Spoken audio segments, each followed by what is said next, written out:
Everyone takes the limits of their own vision for the limits of the world. Arthur Schopenhauer.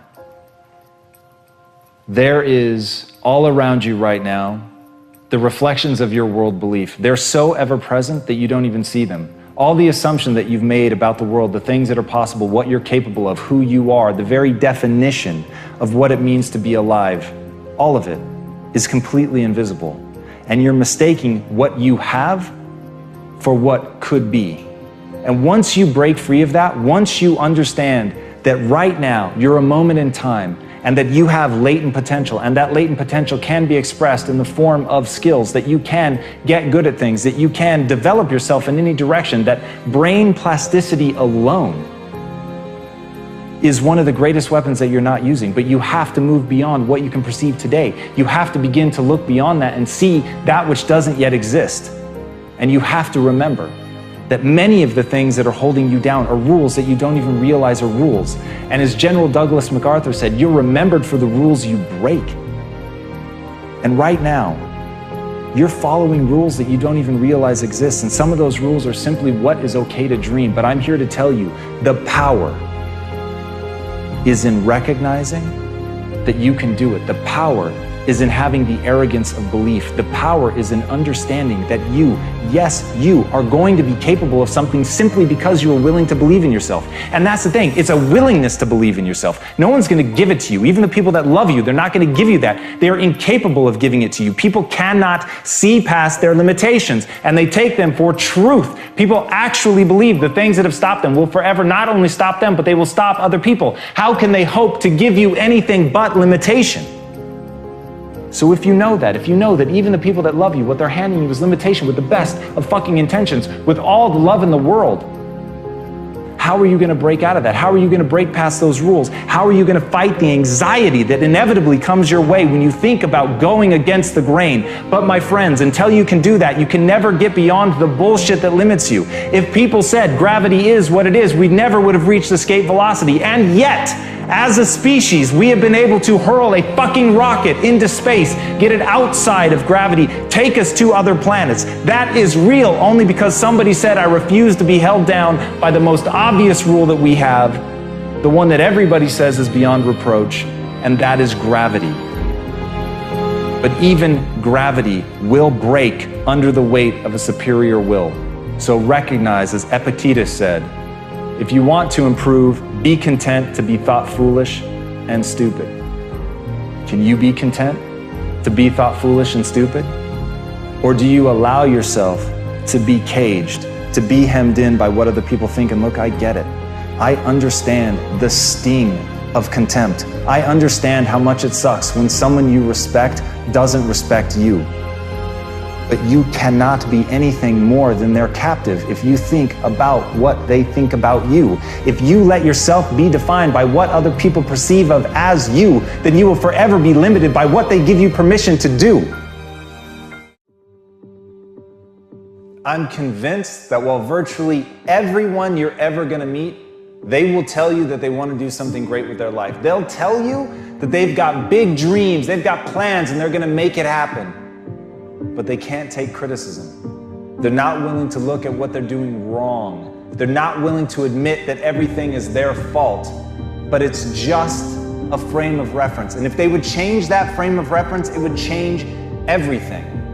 And as Tim Grover said, the only difference between feedback and criticism is how you hear it. Understanding the brain, understanding how we process data, understanding the way that ideas get into your mind and cause a chain reaction of emotions. If you can't figure that out and rise above it and not become a victim of your emotions, not become a victim to people saying something that knock you off your confidence, that make you feel insecure, that actually cripple your ability to perform because of how you have decided to hear something. And that moment of awakening, that breakthrough, that is the realization that you decide what to focus on. You decide what to hear and what to take away from something. Somebody can assail you, they can attack you, they can victimize you. But it's a choice as to whether or not you play the victim. As Winston Churchill said, criticism may not be agreeable, but it's necessary. It fulfills the same function as pain in the human body. It calls attention to an unhealthy state of things. In the pursuit of greatness, people are still trying to avoid pain. If you really want to do something, if you really want to become somebody, then you've got to run headlong into pain. You've got to be looking for those things that make you suffer. You've got to seek out the pain. You've got to seek out the things that make you uncomfortable. You've got to want to hit that difficulty, because it is in those moments, it is in that bit of suffering, it is in seeing what you are not good at that is going to allow you to become great. And if you have to let it fill you with rage, to really stand in anguish in order to force yourself to move, then stand in it. Do whatever you need to do in order to reach your goals. And if that's the motivation that you need, then embrace it and chase it. As Tony Robbins said, the purpose of pain is to move us into action. It's not to make us suffer. So in that anguish, in the excruciating pain, find no suffering. See the joy in it. Welcome it like an old friend. And the day that you can welcome your pain like an old friend, because you know, like a friend, it is taking you where you need to go. It is spurring you into action. It is pushing you to become something. And the process of rebirth, my friends, hurts. But whether you choose to suffer or not is your choice. As John F. Kennedy said, there are risks and costs to a program of action, but they are far less than the long-range risks and costs of comfortable inaction. There's just something about the status quo that is literally intoxicating. You don't want to move. You don't want to put things at risk. You want to keep things as they are. And I get it. Change is scary. Change may be one of the single most paralyzing elements that we as humans face. That in your space, in that little area that you've carved out for yourself, it may be small and it may keep you less than you could be, but God damn it, does it feel good? Because it's safe. Because you know your enemies. You know where everything is at. You know all the things that you need to know to feel comfortable. But in that comfort is a world that shrinks around you, is a world that literally is forcing you to confine yourself to the size of that box. It's making you only as big as the space that you've allowed yourself. So whatever change you refuse to embrace, not only does it freeze you in time, but it stunts your growth. And if you want to become something, that is literally the act of changing. It is literally the act of rebirth, of making yourself something new. But in that, you must face the terror of change. You must face that you may fail. You must face that you may embarrass yourself. You have to face that in the unknown could be the worst. But unless you're able to do that, you'll never get to taste the vastness of living outside the box, that merely having a life that isn't confined is in and of itself far more interesting and beautiful than anything could ever be when it is locked in one place. When you have a box that has no windows, your world can be nothing but a wall. But when you have a window, when you have a door, that becomes an entryway into something completely new.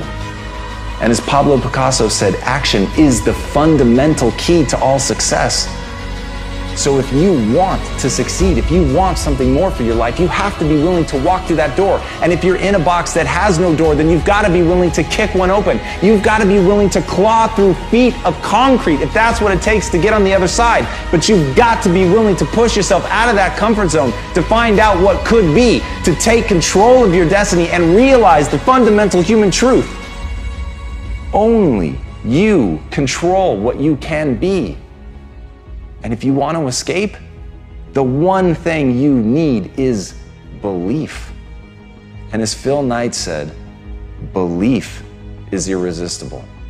Once you believe that you can act in accordance with something that will actually help move you forward, once you believe to the core of your being that there is no one better suited to building the life of your dreams than you, then suddenly safety becomes the least safe thing that you could do. Suddenly, being in a space that is so narrowly defined is the only thing that's going to choke the life out of you. So the only real risk is not to have faith in yourself. The only real risk is to stay put. The only real risk is to play it safe.